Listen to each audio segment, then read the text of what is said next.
Returning to our top story now, the Fadden by-election, which is taking place on the Gold Coast today. Joining us live now is Deputy Liberal leader Sussan Ley. Sussan, thank you for your time. What's your sense there? Is there going to be a swing against the Liberals today? Good to join you, Gabriella, and we don't know what the outcome will be until the votes are in and counted. But what we do know is that Cameron Caldwell is an outstanding representative for his community already and will make an outstanding local member in the federal parliament. But every election is a contest, and the LNP hasn't gone into this one taking a single vote for granted. So they've worked really hard. We've worked really hard here on the ground. And as I said, I'm absolutely delighted that we have such a strong candidate who already has a great track record in this community. I was speaking with Treasurer Jim Chalmers earlier, who said there could be a 4% swing against the Liberals. What would that mean for Peter Dutton? Well, look, I'll leave it for people like Jim Chalmers, who should, by the way, be focusing on the cost of living crisis in these suburbs, to talk about national issues and pontificate on percentages and speak a political commentary game. What we know we're doing here is working for the local people, and we know we want a candidate who can deliver for people who are struggling with congestion, with cost of living, with so many issues that are making a difference to their day-to-day lives. Do you think the robo-debt report is going to hurt your result today?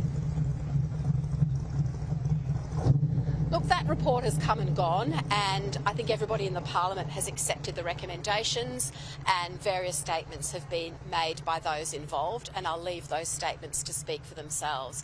What's really important today is what matters to households, and that's the feeling I get as I stand at this booth, and I'm going to visit a few others during the day.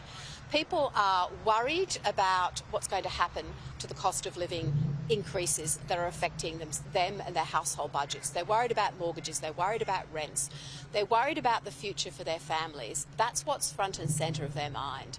And I know that they'll be thinking of those things when they go to vote. And I also know that Anthony Albanese has let these communities down. Anthony Albanese and Jim Chalmers, his Treasurer, have actually not focused on improving the circumstances and the cost of living crisis that the people who are voting here at this booth today are facing every single minute. What conversations are you having with voters on the ground there? What are they saying to you is the most important thing on their mind, I suppose, apart from cost of living? Look, it's good to hear them recognise the candidate, know Cameron for his work already in the region, and be positive about the contribution that he can make. As you know, when people come in to vote, they're sometimes quite sort of quick and in and out, and they don't have much to say. But a few are stopping for a chat, and it's good to have those chats. And honestly, they're the same chats that I have around the country. I've been travelling as Deputy Leader for months now, and I've felt from those conversations that I'm having with people an increasing level of anxiety about the future and about a cost price squeeze that they see every time they go to the supermarket, every time they open their electricity bill, every time they get that letter from the bank saying that their interest rate is going up. That's causing people concern. Today's an opportunity to actually say to this federal government, you're not looking after us, you need to do better.